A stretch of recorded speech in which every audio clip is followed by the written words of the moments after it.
नमस्कार।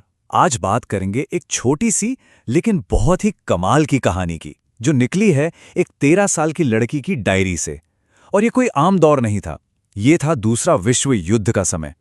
ये कहानी हमें दिखाती है कि उस मुश्किल वक्त में भी मजाक, समझदारी और उम्मीद की एक, कह सकते हैं, एक खूबसूरत झलक कैसे मिल सकती है।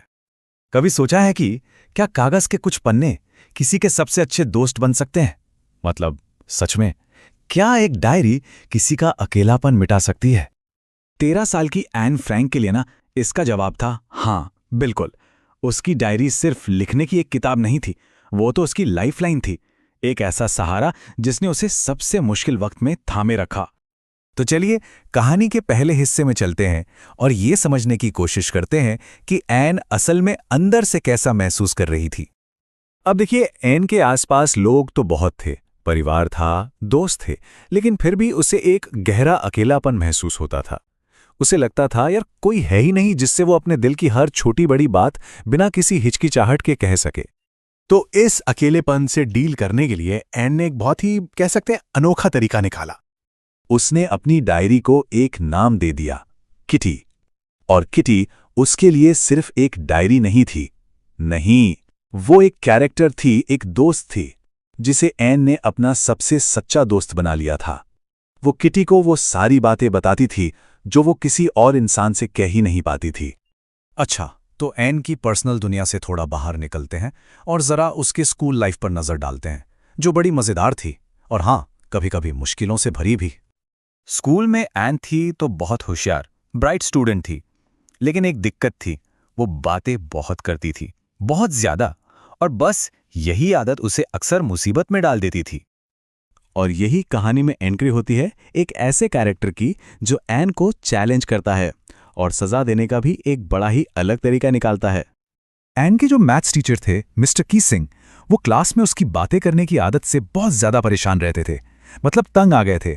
वो उसे बार बार टोकते, पर एन पर कोई असर ही नहीं होता था। तो भाई एक तरह का ना साइकिल ही बन गया था।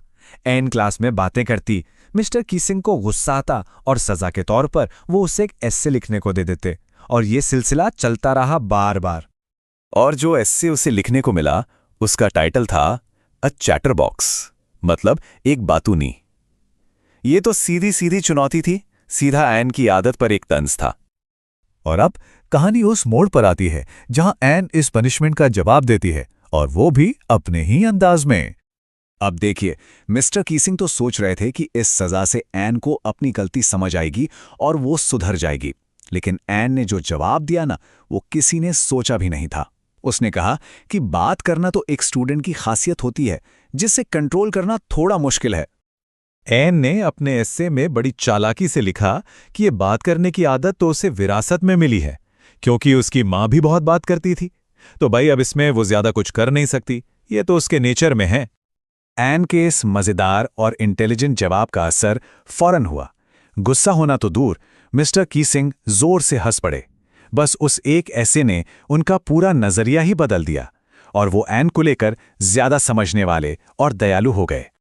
तो चलिए इस छोटे से किस्से से थोड़ा आगे बढ़ते हैं और ये देखते हैं कि ये हमें एन के कैरेक्टर और उसकी स्पिरिट के बारे में क्या बड़ा मैसेज देता है। ये छोटा सा किस्सा हमें एन की पर्सनैलिटी के बारे में काफ़ी कुछ बताता है। वो मजाकिया थीं, बहुत ही इंटेलिजेंट थीं और अपनी फीलिंग्स को लेकर एकदम ईमानदार थीं। इस कहानी का जो असली मैसेज है ना, वो ये है कि लिखना, अपनी बात कहना, खुद को एक्सप्रेस करने का एक बहुत पावरफुल तरीका है, खासकर मुश्किल वक्त में। ये हमें एन की हिम्मत और उसकी ज़बरदस्त उम्मीद के बारे में भी बताता है। सोचिए, नाजी शासन के डर में जीने के बावजूद उसने अपनी पॉजिटिविटी और उम्मीद का दामन कभी नहीं छोड़ा।